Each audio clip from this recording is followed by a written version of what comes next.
brand new customer, surprise customer, just found out about on Thursday. Today is Monday, and we're already working here. He's leaving tomorrow for Vietnam for a couple months, and we'll spend up to 9 months, he says, in Vietnam. So absentee homeowner is my favorite kind of customer. Well, it's been 3 months since we took over this property. The owner's come and stayed for a while. We've discussed the whole design, and then he's gone back to Vietnam. The mystery plant that we spoke about, which is right here, is Joe Pye weed, which is a natural native of British Columbia, but very invasive and really tall. So we're pushing it all back to the very back, being dug up like these roots right here, and then being placed all along the back fence where they'll do no harm. When they're blooming, they're a very nice pink like this. This is dead, but it got very pretty. There's a bunch of plants that were here already. This was bought by the owner just as we were starting and were planted. These were donated by Home Depot. Thank you, Home Depot. And we're gonna move them around a little bit.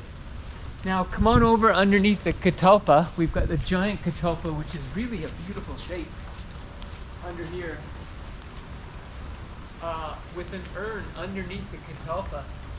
Very cool. In a bed of mondo grass we discovered after we started, black mondo grass, which is super expensive. A small pot is $14, and look at it all. We've got endless supply of mondo grass for all customers. We planted this pink hydrangea, deep pink hydrangea, in this urn, and I think next summer it'll be probably double the size. It'll be fantastic. Come on over and take a look over here. We shaped these two plants, put in the smoke tree where there was a gap over here. This should be about this tall next year. Then we planted in these square planters. The owner had purchased these fantastic bright pink hydrangeas before we were hired, and then we built the rest very simply around the outside.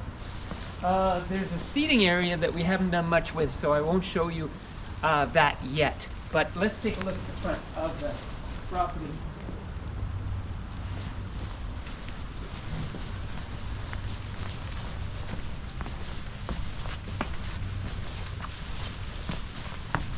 So this was a complete mess. Oh yeah, the path, the stone path was totally covered up, and this has been widened and cleaned, and it's just a highway now, much easier to navigate. So the front bed, we trimmed the boxwood nice and tight and put in about 20 bags of black bark mulch in the front and some in the back to knock back the weeds. It's looking much more organized.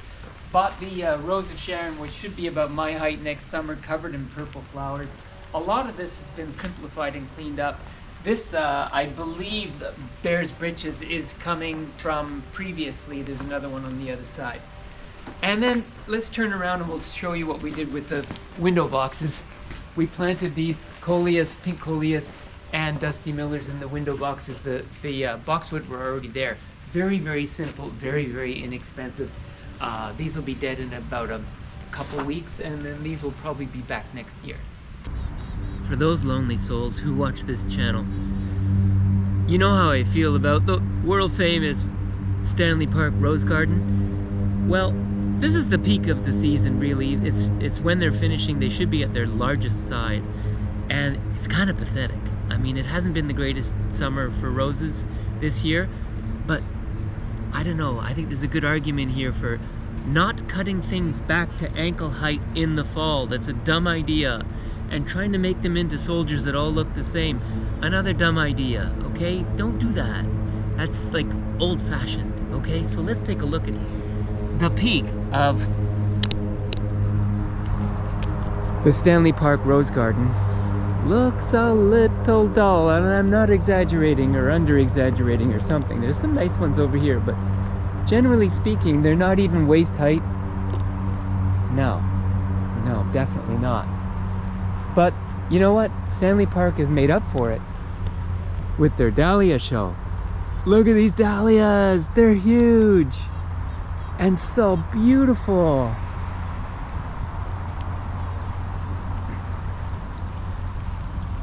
This is a dahlia that one of my customers has been asking me to get for years. I'm tempted to steal it. It's so beautiful. See that? Oh. And look, it just goes. Like this steals the show right here. Fantastic.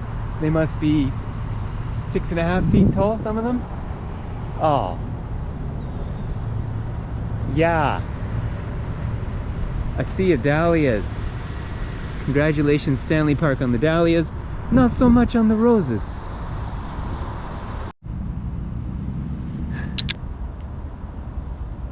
Well, I'm back in the dahlia zone in better weather conditions to play Stump the Robot.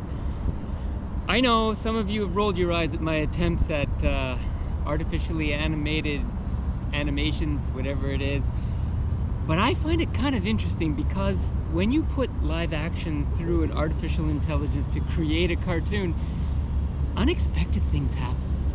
And I'd like to test that theory now, and if you have any ideas to, really try and stump this robot, I'm all ears. So I brought some props to confuse him, like this chicken head. Hopefully I've got it on right. Here we go.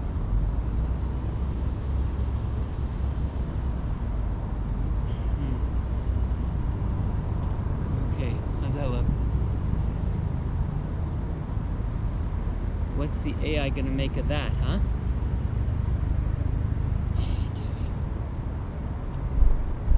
I also have a couple other surprises. Okay, let's get going. I'm Dodo the Dahlia Man, and I've come to collect my dues. Here I come. I'm coming.